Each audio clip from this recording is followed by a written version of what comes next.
안녕하세요. 반갑습니다. 이금수입니다. 자, 곧바로 오신 거죠. 그쵸? 연결된 내용들은 그냥 연장으로 쭉쭉 듣는 게 오히려 도움이 됩니다. 자, 우리는 지난번에 광복, 1945년 8월 15일 광복해가지고요.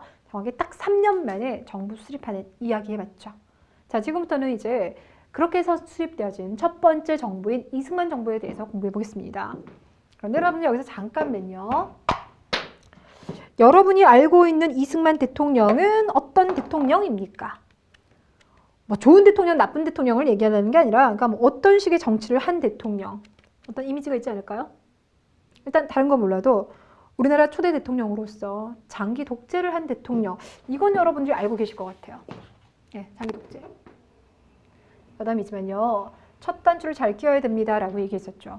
그래서 우리 초대 대통령이 독재를 하세요. 예, 그러다 보니까 그 이후에도 헌법을 내가 필요할 때마다 언제든지 고칠 수 있겠지, 이런 풍토가 만들어져요. 그게 조금 우리나라의 아쉬운 점. 네, 그게 조금 아쉬운 점. 자, 그러면 정부가 지금 48년도에 등장을 했습니다. 그래서 이승만 대통령이 물러난 시기가 언제냐면 60년인 거예요. 자, 계산해보면 13년이 나오죠. 그쵸? 만 12년. 횟수로는 이제 13년이 나오게 되는데, 대답해 주세요. 당시 대통령, 지금 뽑혀 있는 상황인데, 제가 여러분들 그거 말씀 안 드렸군요. 당시 우리가 이제 대통령 뽑았죠. 초대 대통령. 근데 초대 대통령 뽑혀가지고요. 몇 년 하게 했냐면 4년 하겠습니다. 전 제가 알려드린 줄 알았어요. 4년 하게끔 했고요. 대신에 4년 할 때 2번 합니다. 이걸 이제 중임이라고 해요. 아니면 연속으로 한 데서 연임이라고 하는데, 이거는 미국 스타일입니다. 현재 우리는 5년 하죠. 그렇죠? 5년 하고 한 번만. 왜냐면 그동안 워낙 독재가 몇 번 있었기 때문에 장기 독재 갈까봐 딱 한 번만이야. 대신에 미국보다 1년 더 줘. 이래서 5년 나온 거고요. 그 당시 때는, 그러니까 맨 처음에 재헌헌법이 만들어졌을 때는 4년 대신에 2번 할 수 있게끔 만들어졌어요. 자, 그렇게 본다면 이승만 대통령 같은 경우는 48년에 한 번 하고, 언제 합니까? 52년에 한 번 하고, 56년인데, 한 번 하고 2번 하면 끝나야 되는데 3번 하고 4번까지 하려고 했네? 맞나요? 예, 맞아요. 그래서 이승만의 13년 정권은 이제 이런 식으로 길어지는 건데, 오늘 이제 그 얘기하려고 하는 건 아니고요. 뭘 하고 싶었냐면, 오늘은 그 중에서도 우리가 이승만 시기를요, 반띵해서 봅니다. 그 반띵의 기준이 되는 시기가 언제냐면 1950년. 왜냐면요, 이때 6.25 전쟁이 터졌기 때문이에요. 됐나요? 그래서 이번 시간에는요, 48년 정부 수립부터 해가지고요, 6.25 전쟁이 53년도에 끝나는데요. 그 6.25 전쟁 이야기까지 쭉 해볼 거예요. 그럼 다음 시간은 어디를 공부하냐면요, 6.25 전쟁 치르고 있는 과정 속에서도요, 52년에 대통령 되기 위해서 이렇게 막 헌법 같은 거 고치고 하거든요. 자, 그 모습부터 시작해서 물러나는 60년 모습까지 살펴볼 거라는 겁니다. 이해되시겠어요? 예, 그 이야기 하려고요. 그럼 이제 52년, 56년의 상황은 다음번에 얘기를 할 거니까 잠깐만요. 제가 막 아시죠? 이래놓고서 실제로 알려준 것도 없고. 자, 그럼 갑니다. 일단은 그 중에서요, 이제 전쟁 전 있잖아요. 전쟁 전에 이승만 정부가 뭐 했느냐를 볼 텐데, 여러분 그냥 외우지 마시고요. 생각을 한번 해보세요. 초대 대통령입니다. 그리고 그 앞서서 35년간 식민지배 경험이 있어요. 이러한 식민지배 경험과 그 미군정의 그 3년을 뒤로 하고 등장한 정부입니다. 이 정부는 도대체 뭐 해야 될까요? 많죠. 아무것도 없는 거 안에서 나라 기반 다 잡아야 되잖아요. 나라 조직을 어떻게 짤지, 법 어떻게 운영할지 만들게 한두 개가 아니에요. 근데 그 안에서도 꼭 해야 되는 게 있죠. 일단은 친일파 제거하는 거. 그거 먼저 해야 되겠죠. 그렇죠? 초대 정부가 해야 될 가장 중요한 게 그 이전에 있었던 흔적. 좋은 흔적 아니잖아요. 친일파 이거 먼저 정리하는 거. 이것이 첫 번째 초대 대통령의 숙명인 거고요. 운명이에요. 역할. 두 번째 해야 되는 건요, 경제 문제. 우리 정치적으로 일단 민주공화국을 수립했으니까 그건 어느 정도 됐는데, 경제적으로 보면 여전히 농민들이 소작농이 많단 말이죠. 이 문제 개선해줘야 돼요. 그러지 아니하고서는 대한민국 이 나라가 온전하게 갈 수가 없단 말이죠. 그래서 떠안고 있는 2개의 숙제 풀이 들어갑니다. 자, 일단 첫 번째는요, 이 친일파 문제 해결해야 되겠죠. 그래서요, 당시에 법이 만들어졌어요. 친일 행위는요, 우리 민족에 반하는 행위를 한 거잖아요. 그쵸? 예, 반대되는, 적듯이 되는 행동을 한 거잖아요. 이걸 바로 이제 반민족 행위라고 하고요. 이걸 처벌하는 처벌법이 만들어져요. 잠깐만요. 법이라고 하는 건 누가 만드는 겁니까? 국회에서 만드는 거죠. 그쵸? 아, 특히나 국회에서 이 친일파 처단에 대해서 관심이 많았구나. 예, 그래요. 이승만 정부, 그 행정부보다는 국회 쪽에서 관심이 많았습니다. 그래서 아예 제헌 헌법에다가요. 그런 내용을 넣어놨어요. 친일파 처단과 관련된 조항. 되셨죠? 그래서 반민족 행위 처벌법 이게 실제로 이제 만들어졌고요. 자, 그래서 이걸 이제 추진하기 위해서 반민족 행위 특별조사위원회를 결성을 해요. 그 특별조사위원회 줄여서 뭐라고 하냐면 반민특위라고 합니다. 반민특위를 구성해서요. 국회의원 10명이 여기 소속되는 거예요. 물론 그렇다고 해서 그 사람들이 다 전국을 다니면서 하는 건 아니겠죠. 그렇죠? 그래서 그 밑에 가시면 특별검찰부도 있고 특별 재판부도 있습니다. 그러니까 기소도 하고 재판도 하고 조직들이 다 나눠지고요. 전국 곳곳에는요. 그 친일파들 누군지 자기 동네에서 친일행위 한 사람들 있잖아요. 그런 사람들 국가에다가 알리라고요. 그런 이제 투서함 같은 거 만들어둡니다. 그럼 사람들은 누구가요? 걔 옛날에 막 독립운동가 이렇게 경찰서에 꼬바르고 그랬대요. 막 이러면서 이제 그런 투서들이 나오는 거야. 그래서 이제 그런 작업을 펼쳐나갑니다. 됐나요? 자, 근데 이제 문제가 있어요. 우리 앞서서요. 미군정 있잖아요. 그 미군정이요. 3년 동안 미군정 할 때 누구로 경찰을 채용했다 그랬습니까? 친일파. 그쵸. 그런데 그 모습이요. 이승만 정부에서도 별반 다름이 없어요. 우리가 지금 상식으로 생각하면 독립하고 난 다음에 친일파들은 고개를 못 들잖아요. 막 숨어 지내야 돼요. 근데 아니에요. 친일파들 중에서요. 경찰 배지 딱 달고 고위직 맡으면서 다니는 사람도 있고 여전히 행정부에서 일하고 있는 사람들도 있다는 거죠. 여기에 대해서 이승만 정부는 뭐라고 얘기했냐면 야, 내가 지금 나라 운영하려고 하는데 외국 생활 오래 했잖아. 그래서 국내에 기반이 없어. 다시 가겠습니다. 거기서 봤더니 또 우와 좌가 있는데 기본적으로 이승만은요. 좌 되게 싫어요. 공산주의 되게 싫어합니다. 그러니까 좌쪽 다 빼는 거예요. 우쪽 같은 경우도 이승만은 우에서도 이게 가장 끝에 있는 우를 좋아하지 가운데 쪽은 별로 안 좋아요. 또 여기도 안 좋아요. 됐나요? 김구요. 김구 같은 경우는요. 대한민국 정부 수립되고요. 그 다음에 1949년 피살됩니다. 안두희라고 하는 군인에 의해서 피살됩니다. 그럼 또 구도 없고. 그럼 있는 것은 이제 우쪽에서 이승만 그쪽에 한민당 쪽이 있었잖아요. 근데 이 한민당 쪽이랑도 조금 관계가 틀어지는 것도 있고 뭐 그건 제가 좀 이따 말씀을 드릴 텐데 아무튼 그러다 보니까 쓸 수 있는 인력이 내가 별로 없잖아. 그러다 보니까 기존에 있는 인력들을 쓸 수밖에 없고 또 우리가 35년 식민지배를 받는 기간 동안 인재가 육성이 안 됐잖아. 아니 나라를 세워서 운영하려고 하는데 쓸만한 사람이 없고 경험이 없네.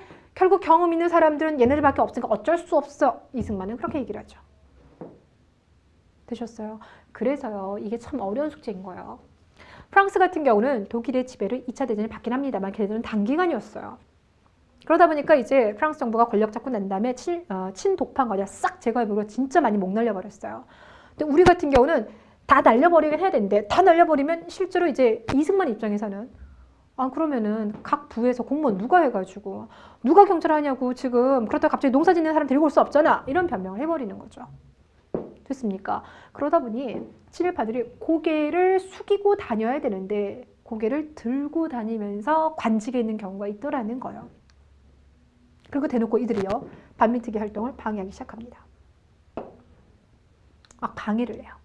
됐나요? 그리고 이승만 정부도요. 자꾸 압박 들어갑니다. 그러면서 이승만 정부가요. 대통령이 담화를 발표해요. 담화 뭔지 아시죠? 내용은 이렇습니다. 지금 국내에 좌익 세력이 있는데 그 좌익 세력들, 이 공산주의를 몰아내는 게 내 일대 과제인데 아니 니네가 반민특위 활동하면서 능력 있는 경찰관들을 자꾸 잡아가면 얘네는 누가 잡냐? 뭐 이런 얘기를 합니다. 되셨어요? 자, 그러니까 여러분들 일단 이런 얘기 들으면서 반민특위 활동하는 거 진짜 쉽지 않았겠네 분위기 느껴지시죠? 예, 맞아요. 자, 그래서요. 자, 갑니다.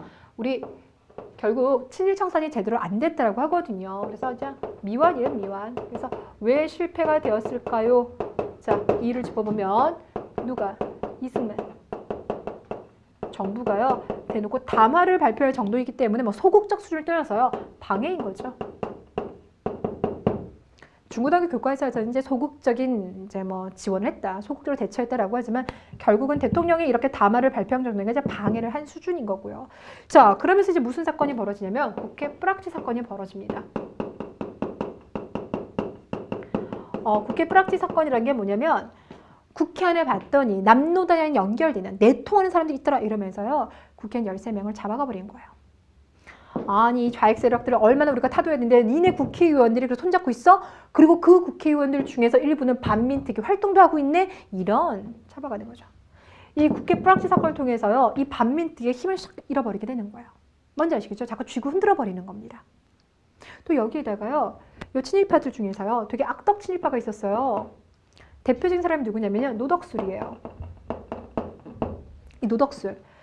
예전에 잠깐 언급한 적이 있는데 이 노덕술과 되게 사이 안 좋던 사람이 누구냐면 김원봉.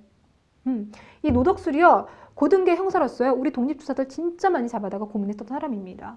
독립투사들이 되게 악질이고 진짜 싫어했는데 이 사람이 해방정국에서 그리고 여기 이승만 정부에서요. 수사과장 하면서 배지 딱 달고 다니는 거예요. 그러면서 이제는 나는 이제 친일이 아니야. 나는 이런 공산주의를 잡는 그런 사람이야. 그래서 막 다니는 거예요. 되셨어요? 그래서 그 과정 속에서요. 김원봉 선생을 이 노덕술이와 뺨을 딱 때리는 사건까지 벌어집니다. 김원봉 선생도 기본적으로는 좌파 쪽이잖아요. 그렇죠? 그러니까 김원봉 선생 이게 무슨 정말 천인공노할 일인가? 완전 충격받았어요. 그래서 김원봉 선생이 나중에 월북을 하게 됩니다. 그러기도 했었어요. 자, 근데 이제 이 노덕술이 반민특위에 끌려가 조사를 받게 되니까 경찰 내부에 있는 이제 친일파들이 뭐야? 얘가 끌려가면 나중에 그 다음엔 내가 되나 불안한 겁니다. 결국 그래서 이들이 뭘 하냐? 반민특위를 습격해버려요. 이게 바로 반민특위 습격 사건입니다.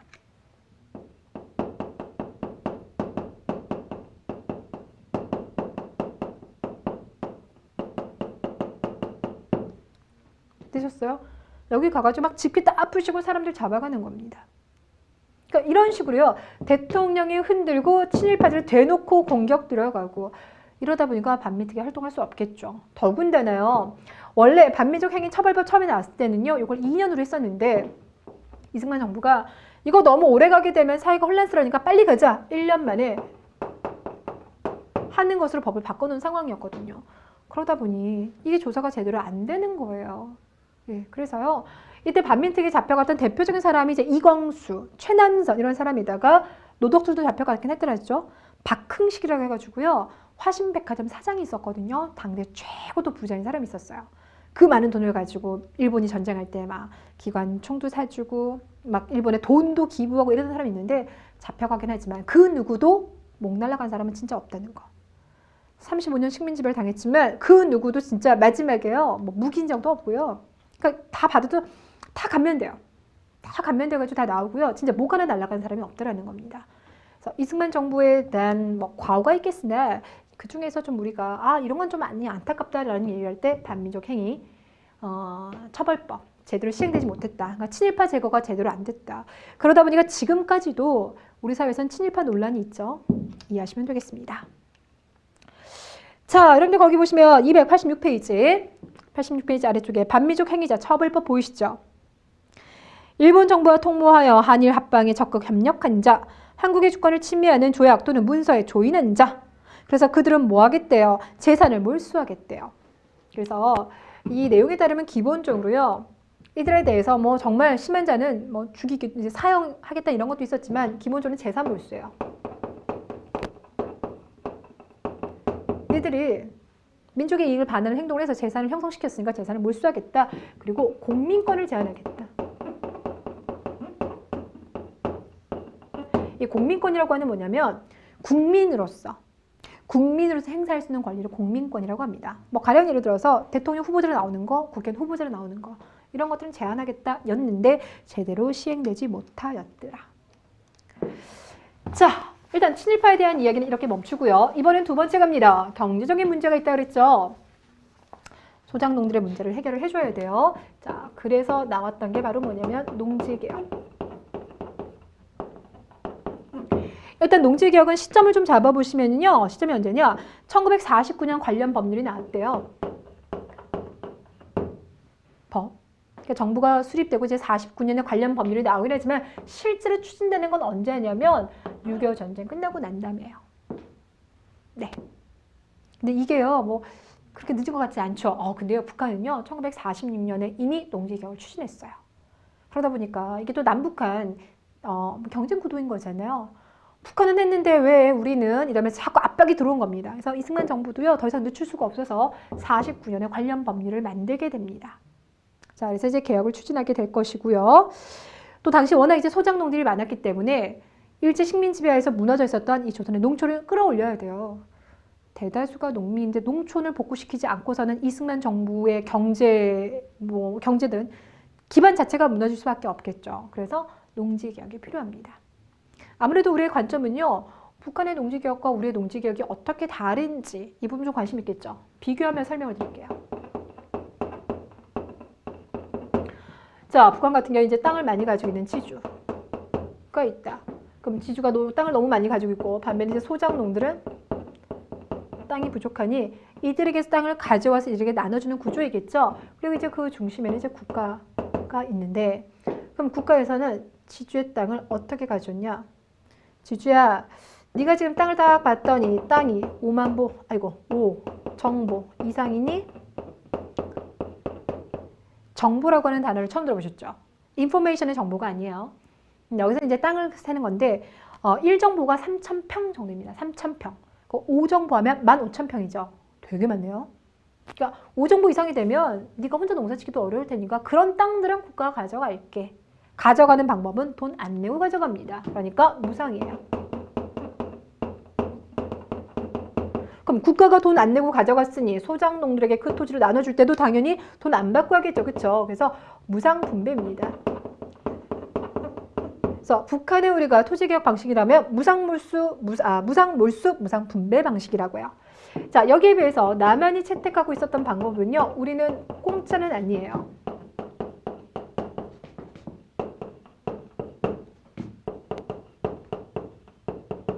소작농이 있으면 일단 국가가요. 지주들에게 기준을요. 3정보를 제시합니다.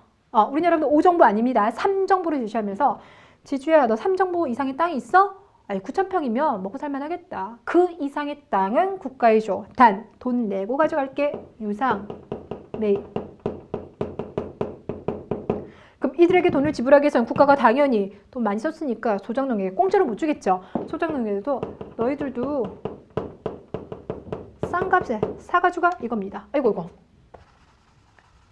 매입을 했으니까 여기는 유상 분배인 거죠. 자, 일단 방법의 차이가 보이세요? 무상몰수, 무상분배, 유상매입, 유상분배예요. 여기는 몰수 빼앗은 거고 이거는 사가지고 온 거죠. 자, 여러분 일단 요 얘기를 들었을 때는 확실하게 공산주의 색채구나. 우린 자본주의를 지향해서 그런지 돈 받고 나눠줬어? 이게 좀 더 좋아 보일 수 있어. 혹시 그렇게 감 잡으실 수도 있습니까? 그런데요, 제가 조금 더 세밀하게 말씀을 드릴게요. 그러면 좀 생각이 또 달라질 수가 있어요. 바로 뭐냐면, 그럼 지주에게요, 땅값을 지불해야 되잖아요. 그럼 그 땅값을 어떻게 지불을 하느냐? 방법을 봤더니 여기 토지가 있어요. 토지를 봤더니 이 토지에서 1년 동안 생산되는 곡식이 만약에 10가마다 라고 하면 지주에게는 그 중에, 그러니까 거기에 해당하는 150%, 150%면 15가마죠. 15가마를 이 땅에 대한 값으로 쳐주겠다라고 해요. 되셨습니까? 오케이. 반면에 그러면 이제 소작농들 같은 경우는 이 땅을 갖기 위해서 그러면 15가마를 한 번에 다 토해내느냐? 아니요, 힘들어요. 그래서 국가가 뭐라 하냐면 15가마 네가 한 번에 다 내놓기 힘들지? 자, 그러니 국가가 이거 나눠줄게. 몇 년 동안? 5년 동안. 분납해서 해. 그러면 1년에 국가에다가 얼마만 내면 되는 거예요? 3가마씩. 소작농 입장에서는 큰 부담 안 갖고 분할 상환하면서, 뭐 이자 내는 것도 아니니까요. 분할 상환하면서 땅을 가질 수가 있는 거겠죠. 예, 맞아요. 이게 바로 우리의 방식이에요. 그러니까 소작농들이 땅을 가질 때 별 부담 없이. 됐나요? 근데 갑작스럽게 너무 이렇게 하면요. 이쪽의 반발도 만만치가 않아요. 그러니까 결국 그런 것들 다 진압하면서 갔던 것이 지금의 북한의 토지 제도이잖아요. 결국 생산력 의회만 가져왔습니다. 그러니까 우리는 비싸지 아니한 가격에 농민들에게 토지를 나눠줬기 때문에 괜찮았던 거예요. 이해되시겠어요? 단 지주들은 불만 소식이 좀 있어요. 일단 첫 번째는 땅값이 너무 싸요. 아니 우리가 그 땅에서요 10가마 나온다 해서 원래 팔 때 그렇게 합니까? 아니죠. 훨씬 더 비싸게 팔잖아요. 그러다 보니까 지주들은 뭐야 이거 시행되면은 나는 이거 15건밖에 싼 값에 지금 갖다 팔아야 돼? 싫어 싫어. 그래서 지주들이 자꾸 법 시행을 늦춰요. 아 조금만 더 그러면서 그 시간을 버는 동안에요 이런 땅들을 자기네가 막 처분을 해버립니다. 그런 건 좀 문제가 있어요. 되셨어요? 자, 하지만 그래도 국가는요 지주들에게 이렇게 돈을 이렇게 이런 식으로 이제 유상 매입을 했고요. 그다음 또 하나 방법은 그런데 이 지주들에게 땅값을 지불할 때는요 한 번에도 15건만 아니면 돈으로 준 건 아닙니다. 뭘로 주냐면요 증권으로 줬어요. 이게 바로 지가증권.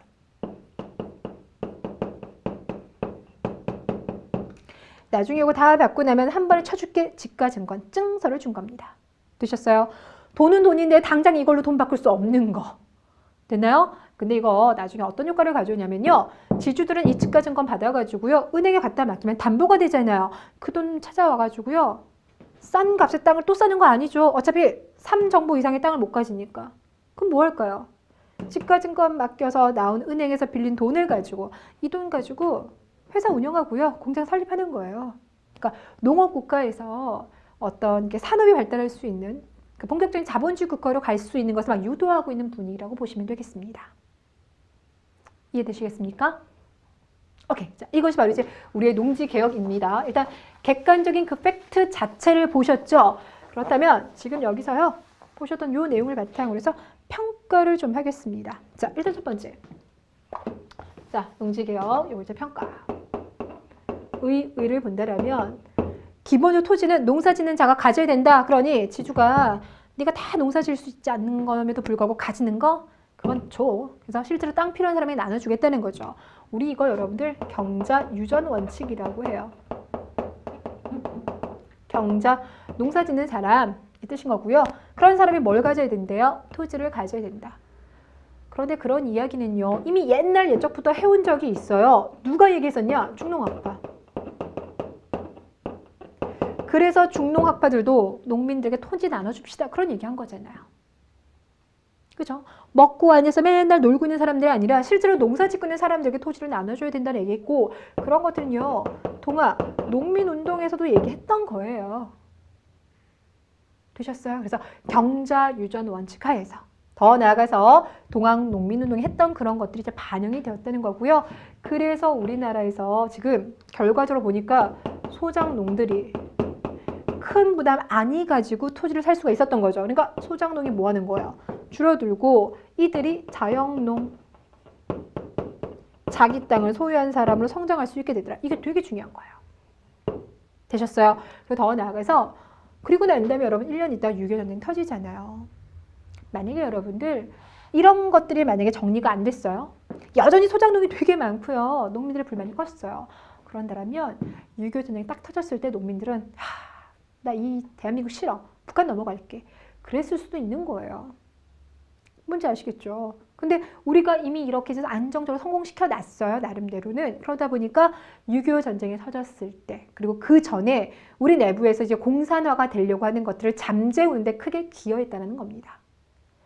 경제적인 어떤 여러 가지 불만이라든지 문제점을 나름 해소시켜줬기 때문에 우리 사회에 있는 공산화의 어떤 싹들이 그래도 많이 좀 늦춰지는데 잠재워지는데 이것이 기여를 하였다라고 평가를 합니다. 되셨습니까? 오케이. 자, 그 내용이요. 우리 교재 쫙 다 들어가 있어요. 그래서 결과 가로 4번에서 동그라미 1, 동그라미 2, 동그라미 3번이 그 내용이 되겠고요. 자, 근데 오른쪽에 보시면 토지개혁 비교라고 해서요. 제가 보조단에 넣어놓은 거 있죠. 북한은 46년, 우리는 49년. 북한은 무상물수, 무상분배. 우리는 유상매입, 유상분배. 원칙 다르죠? 또 하나 다른 건요. 북한은 농지개혁의 대상을 모든 토지로 한 반면에 우리는요. 임야나 이런 거 빼고 농토 있잖아요. 농사 짓는 그 농토 딱 거기에 한정시켰다. 그건 좀 대상은 다릅니다. 자, 그 다음에 거기 농지개혁법 사례를 보시면 다음의 농지는 본법 규정에 의하여 정부가 매수할 거라. 농가 아닌 자의 농지. 그러니까 농사 짓지 않는데 농지를 가지고 있는 경우. 그쵸? 자, 그러면서 밑으로 갑니다. 농지의 분배는 1가구당 총 경영 면적 얼마를 3정부를 초과하지 아니하겠다라고 발표를 하고 있습니다. 자, 지금 이제 7파 처단 문제와 농지개혁 이야기가 나왔어요. 그렇다면 이제 6.25 전쟁 들어갑시다.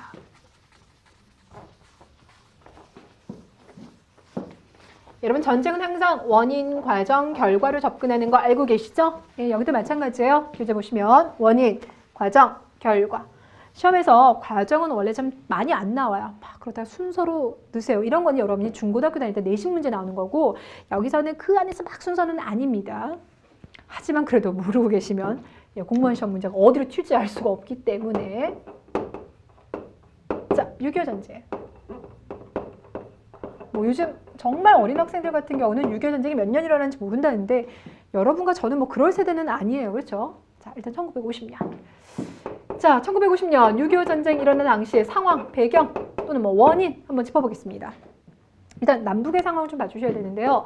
북한 같은 경우는요. 인민군이 창설됐죠. 그렇죠? 북한이 이제 공산화가 되면서 북한은 공산정부를 수립하면서 인민군을 창설했습니다. 우리가 1948년 8월에 정부 수립했고요. 북한은 기다렸다는 듯이 다음 달에 북한 민주주의 인민공화국 공산주의 국가를 딱 수립을 했어요. 자, 이렇게 수립하고 난 다음에 이제 인민군 편성. 근데 이 인민군에요. 김일성이 키웠던 군대 말고요. 누구도 들어간다 그랬어요. 조선 독립동맹에 의용군 있었잖아요. 이게 바로 조선 의용군이 합류되면서 세력도 좀 키워놓은 거죠. 거기에다가 중국, 소련이랑요 비밀 협정 맺어요. 그래서 중국으로부터 이제 무기 이런 것도 지원받습니다.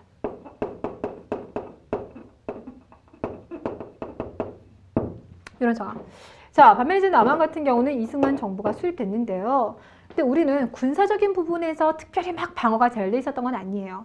물론 그렇다고 해서 이승만이 북한을 믿었던 건 아니에요. 이승만은 누구를 그렇게 싫어한다? 공산주의 되게 싫어요. 되게 싫어하긴 하지만 전쟁이 이렇게 빨리 닥칠 거라는 생각은 못했기 때문에 막 무기를 증강시켜 놓고 이런 상황은 아니었었습니다. 또 거기 내부적으로는 또 우리 왜 그 제주 4.3 사건 이후로요. 여수 순천 사건이 일어났었고 여수 순천 사건은 진압이 되었었지만 그 남아있는 세력들이 지리산이라든지 태백산에 들어가서 무술 활동 펼친다고요. 빨치산.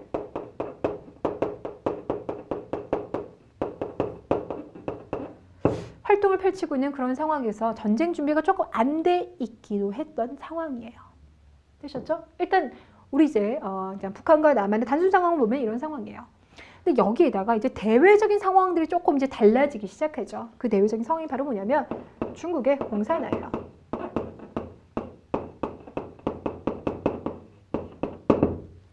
소련이 공산주의 국가가 된 건 1917년이니까 좀 옛날 이야기지만 중국이 공산주의가 된 건 1949년이에요. 전쟁 벌어지기 1년 전. 그때 말씀드렸죠? 중국은 국민당과 공산당이 계속 대립하고 있었는데 처음에는 국민당이 뎁다 셌거든요.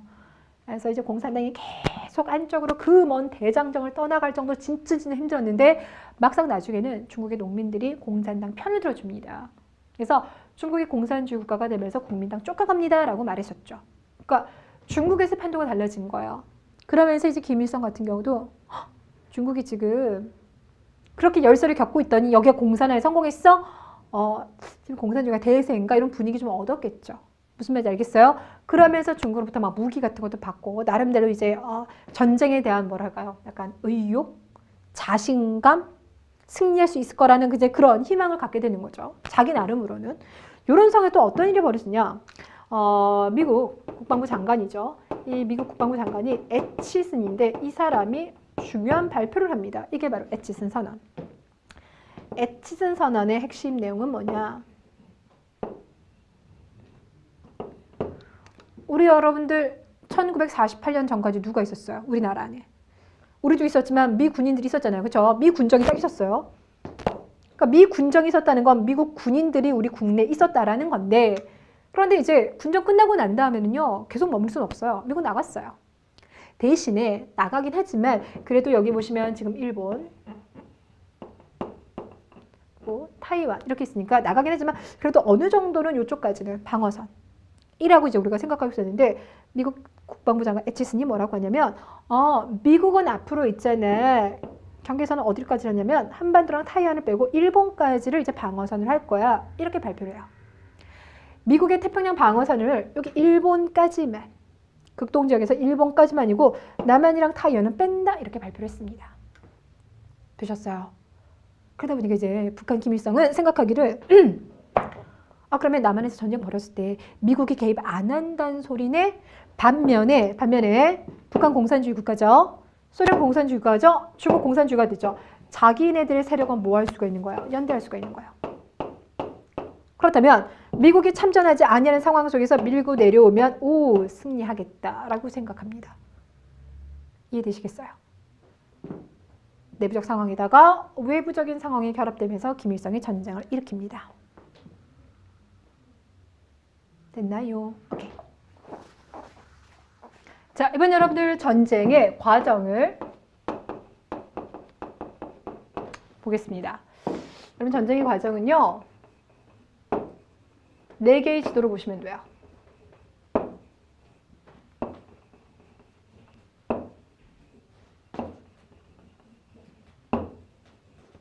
오케이, 갑니다. 일단 우리가 전쟁 초반에 이제 준비가 좀 안 되어 있는 상황이었죠. 그래서 북한이 밀고 내려오자 어디까지, 북한이 밀고 내려왔을 때 우리는 어디까지 밀렸냐? 낙동강 장선. 그러니까 부산 일대를요, 마지막 보루를 해서 여기까지 밀렸어요. 그래서 여러분 제가 앞서서 얘기했었나요? 이 수도 서울 있잖아요. 수도 서울이요, 불과 3일 만에 함락됐습니다. 이승만 대통령 같은 경우는 국민들에게요, 피난 가라는 얘기도 안 하고 혼자 가버렸어요. 그리고는 혹시라도 북한 군대가 넘어올까봐 한강철교 있잖아요. 그거 폭파까지 시켜버렸습니다. 그래서 여러분들 혹시 그 영화 아실지 모르겠어요. 그게 뭐죠?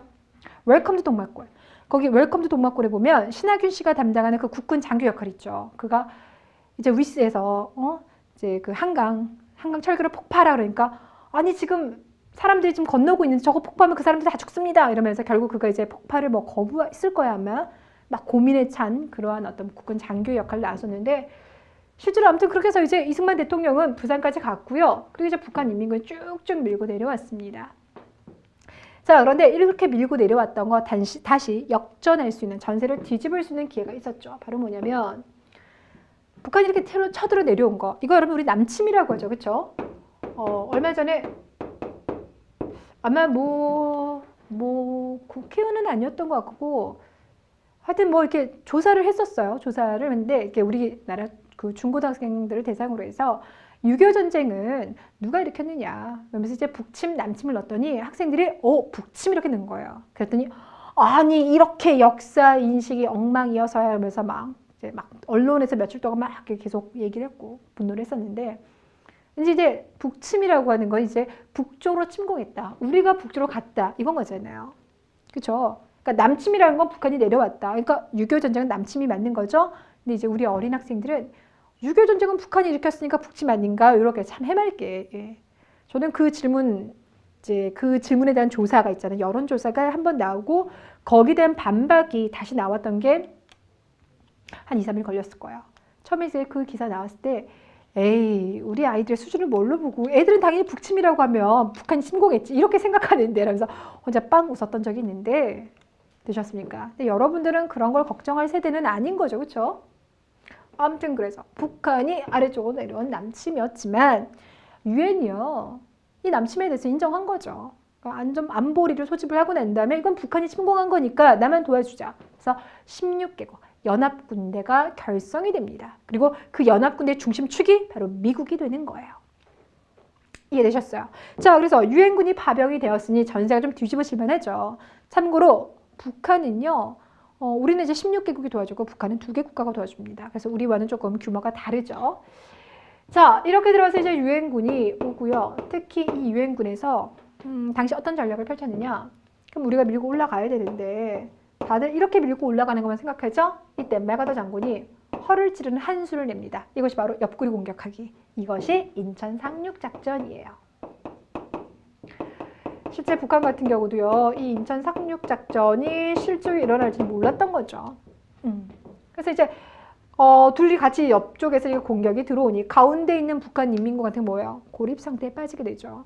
위에서 물자가 내려오는 것도 아니고 추가 병력이 내려오는 것도 아니고 고립된 생활을 하게 되고요. 자, 그래서 이제 우리는 쭉쭉 올라갑니다. 쭉쭉. 그래서요. 우리 국군의 날이 언제입니까? 국군의 10월 1일이죠. 그 10월 1일이요. 우리 38도선을 넘어서 우리 국군이 처음으로 넘어갔다. 이래서 바로 10월 1일이 국군의 날이 되겠습니다. 자, 우리가 정말 진격을 했어요. 쭉쭉 올라가 있어요. 그래서요, 이제 통일이 거의 눈앞에까지 오는 지경입니다. 그런데 여기에 전세가 역전당하는 사건이 벌어집니다. 바로 누구의 대규모 개입이냐면 중국군이에요. 중국군. 중국 같은 경우는 이제 압록강을 기준으로 국경선을 맞닿고 있으니까 여기 근처까지 왔을 때 긴장을 한 거죠. 그리고 중국은요, 이미 49년도에 공산화가 됐습니다. 그래서 이제 중국의 공산당이 대규모의 군대를 파견을 한 거예요. 그 숫자가 얼마인지도 정확히 말하기 어려울 정도로. 우리가 인해 전술이라고 하잖아요. 그냥 중국의 군대가 계속 밀고 들어오는 겁니다. 그래서 이때는요, 잠깐 다시 이 서울을 빼앗겼던 적도 있습니다. 그래서 다시 빼앗겼다라고 해서요, 일사후퇴라고 불러주고요. 이때 후퇴할 때요, 북한 지역에 있는 사람들 같이 못 내려온 경우가 있죠. 이러다가 여기 지금 또 고립될 수 있잖아요. 그래서 일부들 같은 경우는 여기 흥남부두에 모여 있다가 미국의 배를 타고요, 이렇게 부산으로 내려오기도 합니다. 자, 하지만요, 우리도 다시 반격 들어갔어요. 그래서 다시 이제 휴전선 쪽을 기준으로 해서 남과 북이 대치를 하게 되는데, 전쟁 터지고 여기까지 오는데 1년 걸립니다. 되게 속전속결인 거죠. 그렇죠?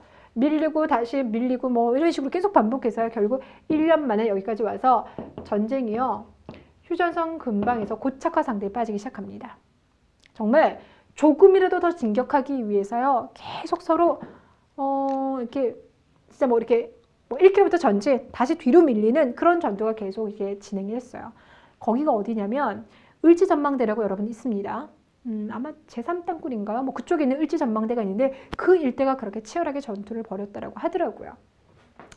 자, 아무튼 그래서 이 휴전선을 이제 두고요. 이렇게 지금 이제 전쟁 1년 만에 다시 대치하는 상황이 됐는데, 실제로 6.25 전쟁은 몇 년 했습니까? 예, 3년 했습니다. 그럼 나머지 2년은 뭐 했다는 거예요? 이 여기 안에서 아까 말씀드렸다시피 일보 전진, 일보 후퇴 이것만 계속 했습니다. 되셨어요? 그래서 그 사이에는 이제 휴전협정 이야기가 나오게 되는데, 이 휴전협정을 제안했던 건 이제 소련입니다. 소련이 제안을 해서 지금 북한 있죠? 그리고 지금 북한에 직접 군대를 보낸 누가 여기 있었습니까? 중국 쪽 있었죠. 여기 남한이 있고요. 남한을 지금 도와주는 유엔군. 그리고 유엔군의 중심은 일단 미국이 되겠죠. 자, 그런데 남한은요, 이 휴전협정에 반대합니다. 왜 그러냐면 당시 대통령 이승만 같은 경우는 북진 통일을 생각했었어요. 북진 통일. 그리고 거의 지금 이제 북진 통일을 눈앞에 두고 있는 상황이었잖아요. 중공부만 안 내려왔다라면 이랬기 때문에 그 북진 통일에 대한 꿈을 버리질 못합니다. 그리고 누차 얘기하지만 이승만 대통령은 공산주의 되게 싫어요. 되셨어요? 그런 상황 속에서 휴전협정을 체결하게 되면 이제 포로 송환 문제가 나오는데, 이승만 대통령은 아니 포로를 송환하되 단 북한으로 돌아가기 거부하는 포로들은 송환 안 하겠어. 그러니까 포로들의 자유의사를 따르겠어. 이렇게 얘기를 하는 거고, 북한 쪽에서는 그런 건 상관없이 전체 모든 포로들은 다 일괄 교환하기를 원하는 거예요. 그런 게 왜 그러겠습니까? 우리 쪽은 북한에서 내려온 이 인민군이 올라가지 않을 거라는 제 자신감도 있었던 거죠. 되셨어요? 자, 그래서 포로를 어떻게 송환할 것인가, 그 규모, 그 방식을 둘러싸고, 또 휴전선을 어디에서 그을 것인가, 이것 때문에요, 양측이 치열하게 2년 동안 협상 들어갑니다. 되셨어요? 하지만 결국 이승만 정부는요, 우리는 이 휴전협정 반대일세. 반대일 때 이 흐름을 한번 깨버려야 되고 싶겠죠. 그래서 어떻게 하냐면 빠져나오면서 지금 포로 송환 문제가 되게 중요하다라고 했죠. 그렇죠? 그래서 이 포로 중에요, 북한으로 돌아가기를 거부했었던 포로들이 있습니다. 아이고. 북한으로 돌아가기를 거부했던 포로. 그들이 이제 공산주의 반대하는 포로였기 때문에 반공포로라고 하는데, 전격적으로 반공포로를 석방을 해버려요. 반공포로를 석방해버리면서 이런 휴전협정 자체를 이제 안 할 거야. 우리는 휴전협정 싫어. 라고 얘기했지만 결국 우리가 빠진 상태로요, 이 3자에 의해서 휴전협정이 체결됩니다. 이것이 전쟁 벌어진 지 딱 정확히 3년째 되돌린 겁니다. 되셨습니까? 자, 그래서 그 내용이 여러분들 교재 288페이지 휴전협정 이야기 나와 있어요. 소련이 휴전회담을 제의해왔다. 소련 동그라미 치시고요. 군사 분계선 설정과 포로 교환 문제를 둘러싸고 2년간 난항을 거듭했다. 그러다가 휴전협정 체결하기 한 달 전에 이승만 대통령이 전격적으로 반공포로를 석방하였다. 되셨습니까? 오케이. 자, 그렇다면 이 전쟁은 우리에게 어떤 상처를 남겼을까요? 이거 좀 확인해 봅시다. 일단은요, 인명피해가 너무 컸죠. 이 전쟁으로 사망한 사람만 하더라도 이제 500만 명이라는 얘기가 있습니다. 자, 그러니 일단 이 인명피해가 너무나 컸고요. 그다음 우리 여러분들 같은 민족이잖아요. 근데 같은 민족이 총뿌리를 겨누게 되면은요, 오히려 남보다 상처가 더 커요. 감히 니들이 우리를 어째서 그런 거 되는 거죠. 그러니까 결국 뭡니까? 서로 간에요, 적대감이 대단히 심하대요. 그 적대감이요, 지금도 빨갱이란 이름으로 남아있잖아요. 그렇죠? 참 그 어떤 논란도요, 대화를 하지 못하도록 막아버리네. 정말. 그러니까 이게 어떤 게 서로 이제 인정하는 선에서 진행을 해야 되는데 전쟁을 한번 겪고 나니까 그 상처가 너무 큰 거예요. 남한 입장에서는 너희들의 남침으로 인해서 내 가족을 잃고 내가 고아가 되고 내 모든 재산을 잃었다. 근데 분노가 찰 것이고, 북한 입장에서는 자기네가 침묵한다는 거 아직 모르는 사람도 많이 있죠. 또 안다 하더라도 그렇지만 결국 그래서 니들 둘이 같이 죽였잖아. 이게 되는 겁니다. 그러다 보니까 서로를 인정을 안 하는 거예요. 그래서 특히 전쟁을 경험했었던 직접 세대라든지 아니면 저보다 더 연배가 많으신 이제 50대, 뭐 60대 초반 이러신 분들 같은 경우는 아주 어릴 적이긴 하지만 부모가 겪었던 상처를 고스란히 받기 때문에 그 적대감이 아직도 많이 커서 북한과의 여러 가지 뭐 대화라든지 이런 걸 보면 무조건 거부하시는 알레르기 반응 보이시는 분들이 있죠. 전쟁의 상처라는 게 그렇습니다. 그래서 적대감이 지나치게 심화가 되었고, 그리고 이런 것들이 결국요, 분단을요, 오래 끌어가게 되는 고착화의 주요 원인이기도 해요. 우리가 항상 그런 얘기 하잖아요. 우리나라는 지금 전 세계에서 마지막 남은 분단 국가이다. 그러면서 비교하는 게요, 독일의 통일 이야기를 합니다. 근데 경우가 다른 게 독일 같은 경우는 분단이 되었지만 전쟁은 안 겪었어요. 자기들끼리는 안 싸웠습니다. 그렇기 때문에 끊임없이 교류를 지속할 수 있었어요. 그러니까 정치권에서 뭐 독일 같은 경우는 그 안에 보다 더 진보 세력이 집권할 수도 있고 보다 더 보수 쪽에서 집권할 수 있죠. 하지만 그 어떤 경우에도요, 동독과 서독 간의 교류 자체가 멈춰진 적은 없었대요. 계속 끊임없이 교류를 했기 때문에 통일을 할 수 있었고, 통일 20년 만에 지금은요, 유럽에서도 가장 최고의 경제 대국으로 성장했죠. 근데 그들은 서로 간에 총뿌리를 겨누지 않았기 때문에, 네, 그러니까 미천을 다 드러내지 않았어요. 하지만 우리는 그랬기 때문에 지금도 그 분단의 상처가 있다 보니까 독일처럼 통일하는 게 쉽지 않은 상황이었던 거죠. 되셨습니까? 그래서요, 여러분들 이 38도선 있잖아요. 이 38도선의 의미가요, 원래 38도선은 소련 군대와 미군이 군대를 주둔하기 위한 군사적인 의미였었어요. 근데 전쟁이 치러지고 또 그 전에 이제 국가가 수립되면서부터는 이제 정치적인 의미로 된 거죠. 38도선은 성격이 달라진 겁니다. 자, 그 다음에 세 번째. 뭐 전쟁을 통해서 산업시설이 파괴되었다. 뭐 이런 건 여러분들께서 다 아실 것 같고요. 자, 그 다음에 3번을 여러분 좀 주목해 주셔야 되는데요. 전쟁 이후에요, 남과 북 모두, 네, 독재 정치가 강화됩니다. 독재 정치 강화. 그러니까 남한에서는 이승만 정부인 거죠. 북한에서는 김정일 정권입니다. 근데 이제 김정일 정권 같은 경우도요, 전쟁을 치르면서 전쟁이 좀 패했잖아. 니네 때문인 거야. 이런 식으로 제거하기도 하고요.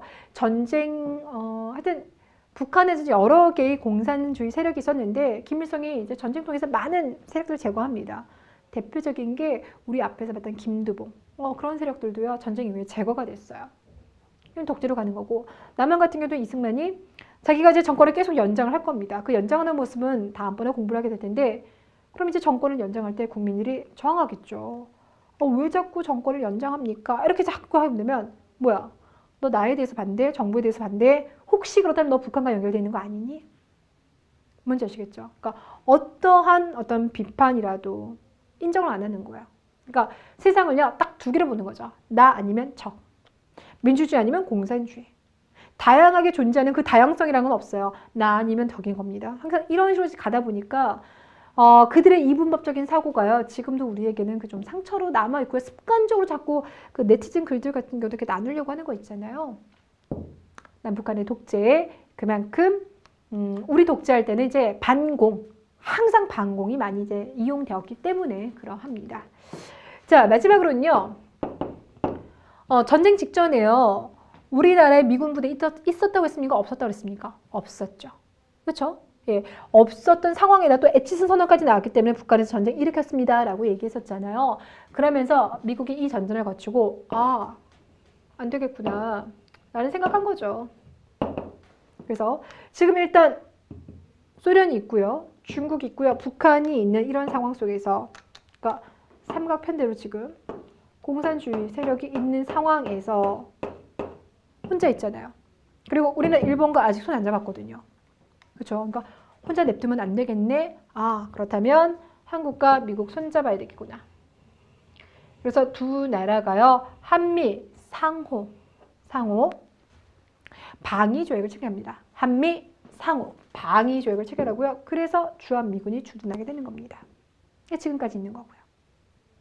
되셨어요? 그러니까 우리 그 광복 이후의 대한민국 역사를 봤을 때는요. 미군이 빠져나갔던 건요. 일단 1945년에부터 48년 정부 수립 때 그 미군정에서 있었던 거고요. 정부 수립하고 난 다음에 나갔다가 전쟁할 때 유엔군으로서 미군이 들어왔고 그 이후 쭉 있게 되는 모습입니다. 되셨죠? 오케이. 자, 여기까지 하겠습니다. 다음 시간에는요. 우리 이제 이승만 정부가 6.25 전쟁 그 바로 직전과 그 이후 1960년까지 어떻게 권력을 잡는지 그리고 이승만 정부 이후에 등장하는 장면 정부라든지 박정희 정부는 또 어떻게 국가를 운영했는지 배워보도록 하겠습니다. 고생 많으셨습니다. 복습하고 오세요.